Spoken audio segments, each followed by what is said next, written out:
बहुत दिनों के बाद कथा कथन में आपका फिर एक बार स्वागत है। आज हम सरसंघचालक के अखंड भारत की चर्चा करेंगे।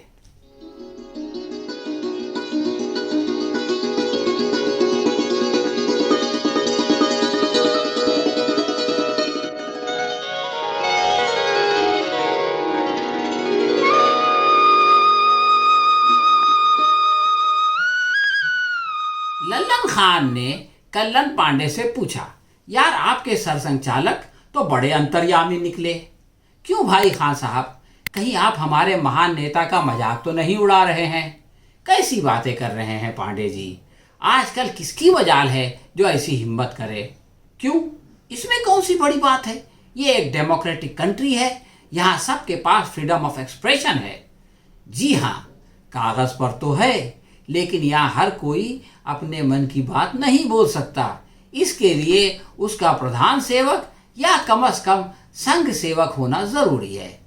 अच्छा, अगर किसी और ने अपनी मान की बात कह दी तो क्या होगा? बहुत कुछ हो सकता है, जैसे ईडी का छापा, सीबीआई की पूछताछ, यूपीए के तहत गिरफ्तारी या बुलडोजर। ये बुलडोजर बीच में कहाँ से आ गया? ओहो, आप नहीं जानते, यहाँ हर बाबा या मामा सत्ता के दम पर किसी को भी बुलडोजर से कुचल सकता है। इनको कोई कायदा कानून रोक नहीं सकता। अरे भाई खान साहब, आप बुलडोजर पर बैठकर बहुत दूर निकल गए। मैं तो पूछ रहा था कि आपने हमारे सरसंघचालक को अंतर्यामी क्यों कहा? वो जो उन्होंने भविष्यवाणी की है कि भारत 15 साल में अखंड भारत बन जाएगा और हम अपनी आंखों से उसे देखेंगे। हाँ, तो इसमें कौन सी बड़ी बात है? उन्होंने कह दिया तो कह दिया, भारत विकास करके अखंड भारत बन जाएगा। लल्लन हंसकर बोला, पांडे जी, ये कोई बच्चों का खेल नहीं है। क्या आप जानते हैं कि अखंड भारत बनने का क्या मतलब है? जी नहीं, मुझे ये सब नहीं मालूम। मैं तो इतना जानता हूं कि हमारे सरसंघचालक ने जो कह दिया सो होकर रहेगा। लेकिन आप ये कैसे कह सकते हैं पांडे जी? ये नामुमकिन है। ओहो खान साहब, आप नहीं जानते, हमारे सरसंघचालक के पास प्रधान सेवक के रूप में एक जादू की छड़ी है, और मोदी है तो मुमकिन है, ये तो सभी जानते हैं। लल्लन बोला, पांडे जी, ये बात आप इसलिए कह रहे हैं इसके आपको यही नहीं पता कि अखंड भारत का मतलब क्या है। अच्छा, मुझे नहीं पता, मगर आप तो जानते हैं, इसलिए आप ही बता दीजिए खान साहब कि इसका क्या मतलब है, वरना उनसे पूछने के लिए नागपुर जाना पड़ेगा। अरे पांडे जी, इतना कष्ट न करें, मैं बताता हूँ। अखंड भारत यानी पाकिस्तान, बांग्लादेश, नेपाल, म्यांमार और श्रीलंका भारत में विलीन हो जाएं। अच्छा, तो इसमें क्या संकट है? छोटी मोटी नदियां बड़े नाले में समा जाती हैं। लल्लन ने कहा, आप उल्टा बोल गए। खैर, अगर उनकी हालत हमसे अच्छी हो तो वो हमसे क्यों मिलेंगे? उनकी परिस्थिति हमसे अच्छी कैसे हो सकती है? क्या आपको नहीं मालूम कि बहुत जल्द हम विश्व गुरु बनने जा रहे हैं? भाई पांडे जी, जब बनेंगे तब बनेंगे, मगर फिलहाल तो वो हमसे बेहतर हालत में है। किस देशद्रोही ने आपसे ये कह दिया खान साहब? आप किसी पाकिस्तानी व्हाट्सएप ग्रुप में तो नहीं हैं? अगर हैं तो फौरन निकल जाइए। अच्छा, इसमें क्या मुश्किल है? संचार माध्यम ने पूरी दुनिया को एक गांव बल्कि परिवार बना दिया है। वो ऐसा है खान साहब कि आजकल पाकिस्तानी गाने सुनने पर भी एफआईआर दर्ज हो जाती है। मैं नहीं चाहता कि आप किसी मुश्किल में गिरफ्तार हो जाएं। जी हाँ, छुड़ाने के लिए तो आप ही को आना पड़ेगा। लेकिन पांडे जी, जब हम उनके गाने नहीं सुन सकते तो उन्हें अखंड भारत में शामिल कैसे करेंगे?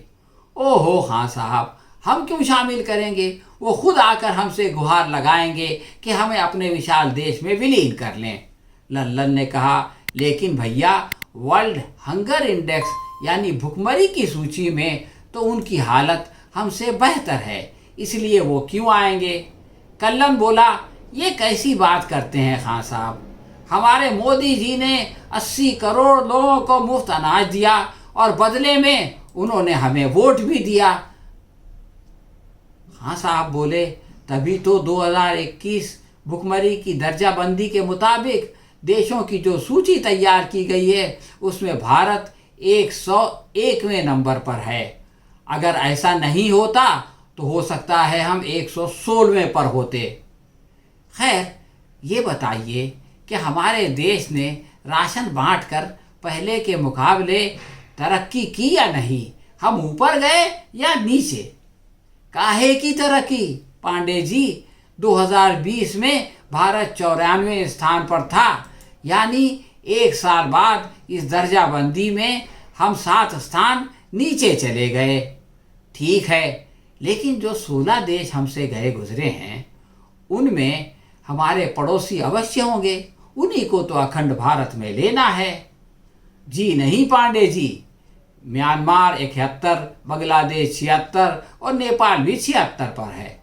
कल्लन ने कहा, यार श्रीलंका तो कंगाल हो गया है, वो खुशी खुशी राम सेतु पर चलकर भारत में आ जाएगा। भुखमरी के मामले में वो कहाँ खड़ा है? क्या बताऊं पांडे जी, इस बुरे हाल में भी वो 66 नंबर पर है। उसकी हालत सारे पड़ोसियों में सबसे अच्छी है। कल्लन बोला, यार विश्वास नहीं होता कि मोदी युग में भारत इतना पिछड़ गया। हाँ भाई, श्रीलंका में रहने वाले भारतीय नागरिकों को अब भी आशा है, इसलिए वो भारत नहीं लौट रहे और यहाँ से खेप की खेप अमेरिका भाग रही है। कल्लन ने कहा, देखा खान साहब, आपने डंडी मार दी, सबका बताया, पाकिस्तान को गोल कर गए। बस इस पर कब्जा हो जाए ये काफ़ी है। पांडे जी, पाकिस्तान की हालत भी हमसे अच्छी है क्योंकि वो 92 नंबर पर है, क्या समझे? कल्लन ने कहा, अच्छा तब तो ये सूची ही गलत है। लल्लन ने हैरत से पूछा, ये आपको कैसे पता चल गया? ओहो खान साहब, आप इतना भी नहीं जानते।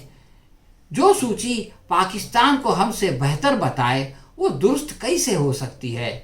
लल्लन ने कहा, खैर गलत या सही, लेकिन आप ये बताइए कि ऐसे में अखंड भारत कैसे बनेगा? हाजिर जवाब कल्लन बोला, ये कौन सी मुश्किल है, मैं आपको एक आसान से उदाहरण से समझाता हूँ कि ये कितना सहज है। अच्छा चलिए उदाहरण से बताएं, बात जल्दी समझ में आ जाएगी।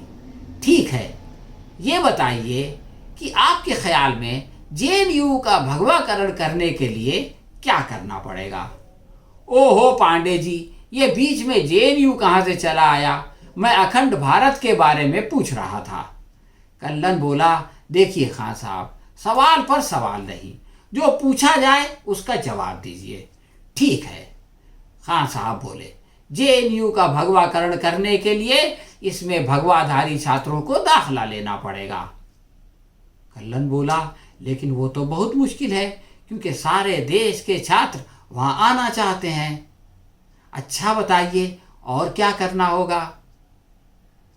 लल्लन ने कहा, दूसरे छात्रों को अपनी विचारधारा समझाकर अपना समर्थक बनाना होगा। कल्लन बोला, यह भी आसान नहीं, खैर और क्या मुश्किल होगी? इसके बाद यूनियन के चुनाव में अपनी शक्ति का लोहा मनवाना होगा। कल्लन बोला, ये तो असंभव है, लेकिन हमारे पास एक शॉर्टकट है जिसका उपयोग करके हिंदू सेना ने भगवा जेएनयू बना दिया। अच्छा, लल्लन ने चौंक कर पूछा, वो कैसे हो गया? कल्लन बोला, उसने किसी पेंटर से एक बोर्ड लिखवाया, भगवा जेएनयू, और उसे गेट के पास लगाकर उसकी तस्वीर मीडिया में भिजवा दी। लल्लन ने कहका लगाकर कहा, बहुत खूब, तो इस तरह जेएनयू भगवा हो गया, लेकिन अखंड भारत का बोर्ड कहाँ लगवाओगे? कल्लन ने फौरन जवाब दिया, संविधान पर, और कहाँ? खान साहब, आप बहुत भोले हैं, आप कुछ भी नहीं जानते। ये संविधान वाली बात समझ में नहीं आई पांडे जी, जरा खोल कर बताएं। वो ऐसा है खान साहब कि हमारे गृह मंत्री संविधान में संशोधन का सुझाव देंगे। संशोधन के सुझाव में इससे क्या होगा? खान साहब ने पूछा। इसमें देश का नाम भारत के बजाय अखंड भारत लिखने की बात होगी। जब इलाहाबाद प्रयागराज हो सकता है तो भारत अखंड भारत क्यों नहीं हो सकता? लल्लन ने चौंक कर पूछा, लेकिन उस सुझाव के समर्थन में कोई तर्क भी तो होना चाहिए। देखिए खान साहब, फिलहाल सरकार तर्क वितर्क में विश्वास नहीं रखती, लेकिन इसका एक कारण ये हो सकता है कि हमारे देश का नाम बहुत छोटा है। लल्लन ने झुंझलाकर कहा, ये छोटा बड़ा क्या होता है? अरे भाई, छोटा छोटा और बड़ा बड़ा होता है। क्या आप नहीं जानते कि भारत बहुत विशाल देश है और पाकिस्तान बहुत छोटा मुल्क है? ओहो पांडे जी, आप अपने देश के छोटे नाम से बहुत दूर पाकिस्तान निकल गए। जी हाँ, मैं तो उदाहरण दे रहा था। खैर, पाकिस्तान का नाम है इस्लामी जमहूरिया पाकिस्तान, बरतानिया का ग्रेट ब्रिटेन, रूस का रशियन फेडरेशन। लेकिन इससे हमारा क्या लेना देना? खान साहब ने पूछा। भाई, एक छोटे से देश का नाम है यूनाइटेड अरब एमिरेट्स और हमारे महान देश का नाम केवल भारत। इसका भी कोई भारी भरकम नाम होना चाहिए। अच्छा, तो वो लंबा चौड़ा नाम क्या होगा? कल्लन ने कहा, अखंड भारत। और क्या? एक संवैधानिक संशोधन द्वारा अपने देश का नाम हिंदू राष्ट्र अखंड भारत कर दिया जाएगा। लल्लन ने चौंक कर पूछा, अच्छा, तो इसके अलावा कुछ नहीं बदलेगा? कल्लन बोला, जी नहीं, मगर संघ संचालक की भविष्यवाणी सच हो जाएगी और उसके बाद वाले चुनाव में जीत भी सुनिश्चित हो जाएगी। ये जवाब सुनकर लल्लन खान आश्चर्य से बेहोश हो गए और कल्लन मिश्रा खुशी में मदहोश हो गए। हाँ तो दोस्तों, ये था हमारा आज का कथा कथन। आपको कैसा लगा हमें कमेंट बॉक्स में लिखकर बताएं। अगर पसंद आया हो तो इसे लाइक और शेयर करें। हम बहुत जल्द किसी नए कथा कथन के साथ आपकी सेवा में फिर उपस्थित होंगे। तब तक के लिए आज्ञा दीजिए। धन्यवाद।